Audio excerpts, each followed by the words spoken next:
Welcome back to the Team to Beat Miami Heat podcast, your one-stop shop for daily Miami Heat content. My name is Amir.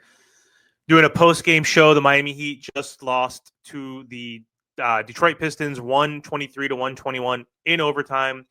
And when you thought this team could not lose in a worse way that they have been losing in the past week or so, the Miami Heat find a way which has made most Heat fans speechless in terms of the way they lost this game. And there's a lot of reasons why they technically lost this game. It was an embarrassing game all throughout. I don't care that the Miami Heat came back. I don't care that Tyler Herro scored 40 points. I mean, I do care about all that, obviously, but this team simply just finds ways to lose games. And that's a problem. A winning team, a good team, finds ways to win games. And they win games in different fashions and varieties and manners. But this team is doing the complete opposite, and they're finding new ways to lose games. They're a okay team. I would say they're not a horrific, horrible bottom feeder team, obviously. Like, they're just the most frustrating, torturous team to watch in the NBA. Every single game, no matter who they play, whether it's a horrible team or a good team, is a clutch game. They are making boneheaded plays left and right. And the frustration has always been injuries with this Miami Heat team, but they're relatively healthy right now. I know Jimmy hasn't played in 2 games, but still, the issues were what we thought in the past were injuries. But right now, they're competing and playing good at times and losing these heartbreaking games, which makes it even more frustrating because they're not getting blown out. They're not playing like horrific basketball, but they're making big mistakes at different points of the game. Specifically, the third quarter has been an issue, not of late, but still, that's one issue there.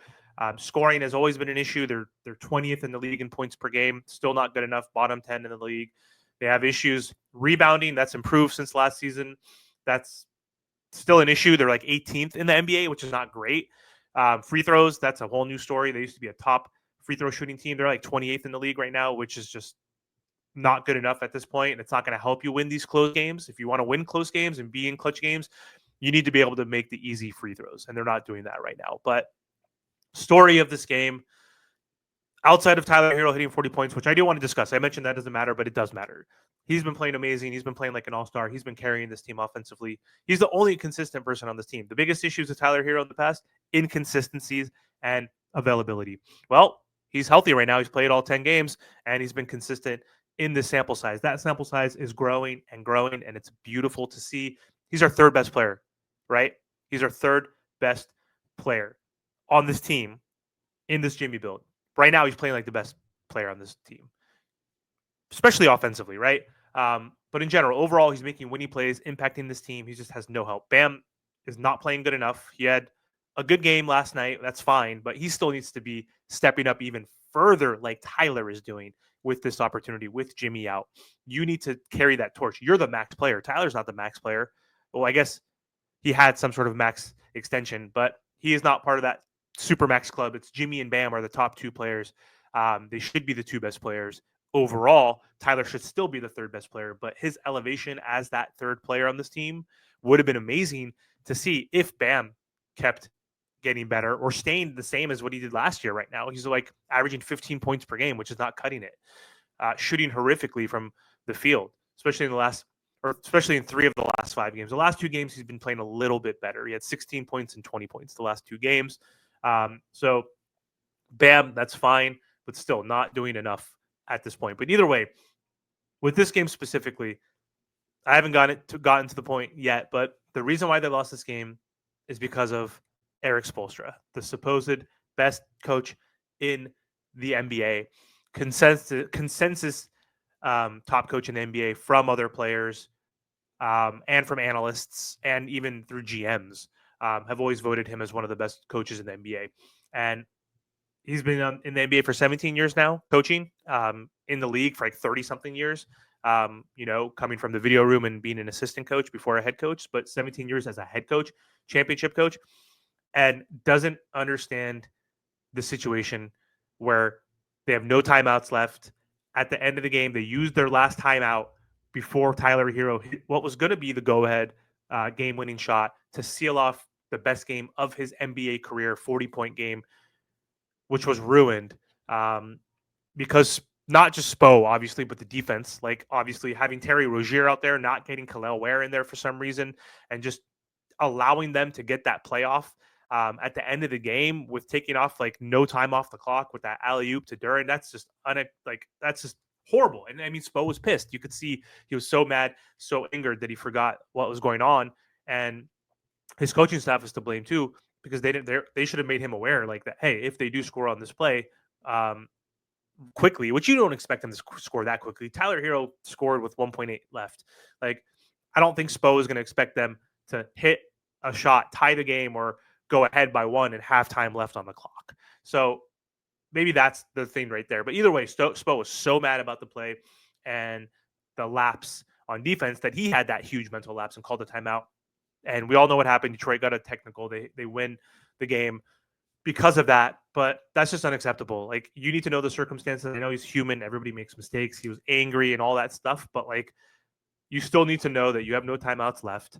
And again, they probably weren't expecting them to get an alley-oop to score with like 0.7 seconds and having that, 1.1 seconds or whatever left. Like, I don't think he expected them to score that quickly in that fashion, but still, that doesn't matter. You're supposedly the best coach in the NBA. You can't make that boneheaded play. That's a mental lapse, and you're a championship coach, and you lost the game for us, Bo. In that moment, you lost the game for us. The Heat lost the game because they were struggling all night until the fourth quarter, where the Tyler Herro show came alive, and we needed someone to step up, and no one has really done that all season long. I mean, Bam stepped up a little bit tonight. That's fine. That's great, but we needed Tyler to bail us out. I mean, this game wasn't great from the start. The Heat started off 0-10. They couldn't score in the first 5 minutes or so in the game. And so started off really slow, and we're down by 10, down by 18 in the first half. And they came back, which was great. They chipped away. They went on a run. And in the fourth quarter with like 3 or 4 minutes left, they were down by 12 points also. They were down by double digits, and they chipped away. Tyler Herro had an amazing run in the last few minutes where he hit 3 threes to bring the Miami Heat back, to tie the game, and even had a chance to hit the game winner. And I thought this was written in the stone that he was going to hit this game winner, and we're going to crown and anoint Tyler as the new person we're building around. Trade Jimmy, trade Bam. This is Tyler's team, but he missed that shot, unfortunately. But either way, Tyler was sensational, but I still think all of this is embarrassing. I don't care if you don't have Jimmy Butler. You still have Bam. You still have Tyler. You still have Terry. You still have Jaime. You still have Duncan. You still have most of your players in there in the rotation.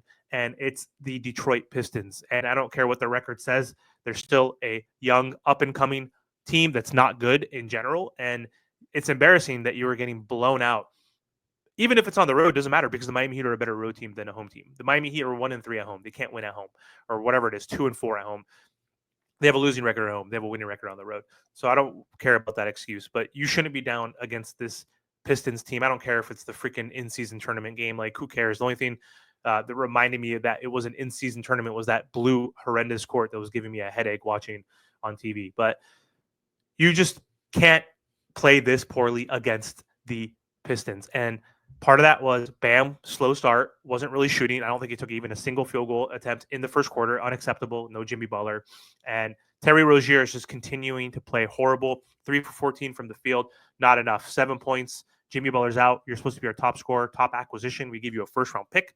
And 7 points. 0 for 5 from 3. 3 turnovers. Just like, he is in a huge slump. He is regressing. He is not doing what we need him to do. We need him to step the hell up. It's on Bam, Jimmy, and Terry. And Jimmy's not available right now. So those 3 guys need to wake the hell up. And I can't believe I'm saying this because it's like the Twilight Zone, but Tyler Herro needs help. Tyler Herro needs help. Those 3 guys need to step up. They need to be consistent. They need to be the Miami Heat's 3 other better players on this roster. And they're not showing up for Tyler Herro. So Heat are 4-6, not great. But the East is close. It's only 10 games. We have 72 games left. A lot can happen. There's parity always throughout the NBA, but right now it's just not a good look, and this team is mediocre. Like, we simply just find ways to lose instead of finding ways to win. You lose to a Sabonis tip-in. You're up by 15 at home. They get that second chance opportunity after you stop them, and you lose that way. That sucks. Okay, whatever. But in that game, when you drop a out of bounds play, you have like a few seconds left, 4 seconds left to either win the game, or I think they were only up by 1. So they had a chance to, oh no, they were down by 3. Sorry. They were down by 3. We fouled them and they went up by 3 in that game against the Kings. And what do we do in that game? We get a 30. Actually, no, it was 1. I don't even know, dude. I don't even care. Whatever the circumstances were, the way we ended that game was a 30-foot three-pointer by Terry Rozier. Like, we couldn't get a better play than that. That's just like such a frustrating way with like 3 seconds left or whatever the hell it was. And then the next game against the Suns, we don't even get a shot off. Right? We don't even get it. Devin Booker somehow misses a free throw. We're down by 3, and we remember that debacle. So we lose that way. And then now we lose because Erik Spoelstra, the best coach in the NBA, calls a timeout and gets a technical, and we lose from a technical free throw. It's just embarrassing. And it's not a good look for this Miami Heat team. And they need to figure shit out. I don't know how they're going to do this, but Tyler is playing out of his mind at an all-star level. He needs help. Terry, Jimmy, Bam, you need to be better. That's all I have, I guess, for this post-game show.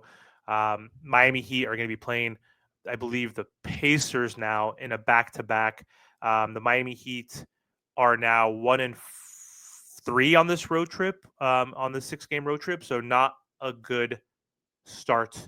And they need to win both these games if they want to be considered a serious team and get back on track.